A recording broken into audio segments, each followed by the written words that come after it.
जय श्री कृष्ण भक्तों। श्री श्याम दर्शन में श्रीमद् भगवद गीता नित्य प्रति भगवान दूसरे अध्याय के 26वें श्लोक में कहते हैं,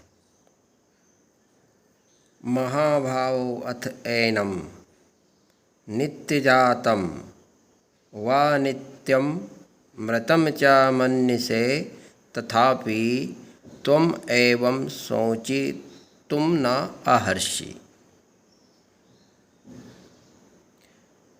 अब इसकी व्याख्या कर रहे हैं भगवान। अथ चैनम, सोची तुम हर्षि, अथ चा और मन्य से,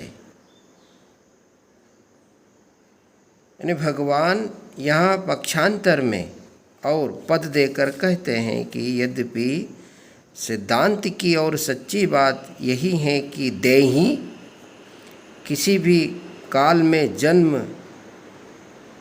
मरने वाला नहीं। गीता के दूसरे अध्याय का 20वां श्लोक, तथापि अगर तुम सिद्धांत से बिल्कुल विरुद्ध बात भी मान लो कि देही नित्य जन्मने वाला और नित्य मरने वाला है, तो भी तुम्हें शोक नहीं होना चाहिए। कारण कि जो जन्मेगा वह मरेगा ही, और जो मरेगा वह जन्मेगा ही। इस नियम को कोई टाल नहीं सकता।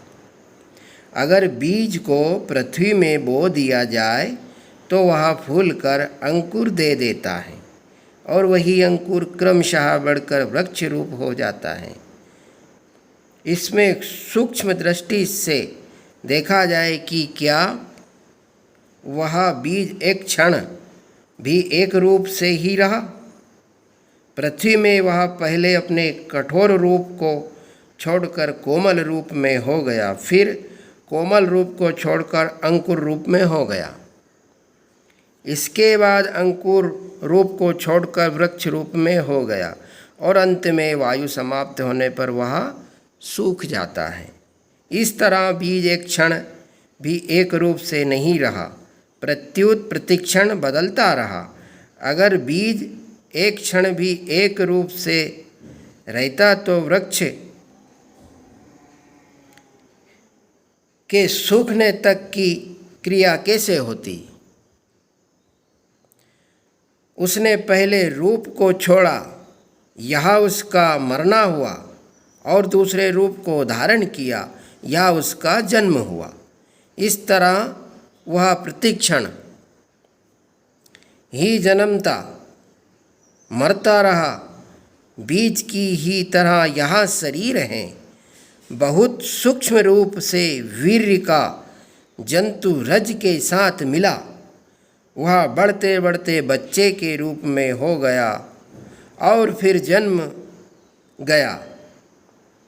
जन्म के बाद वह बढ़ा, फिर घटा, और अंत में मर गया। इस तरह शरीर एक क्षण भी एक रूप से न रहकर बदलता रहा, अर्थात प्रतिक्षण जन्मता मरता रहा। प्रतिक्षण प्रतिक्षण हर क्षण जन्मता मरता रहा। भगवान कहते हैं कि अगर तुम शरीर की तरह शरीरी को भी नित्य जन्म ने मरने वाला मान लो तो भी यह शोक करने का विषय नहीं है। जय श्री कृष्ण भक्तों।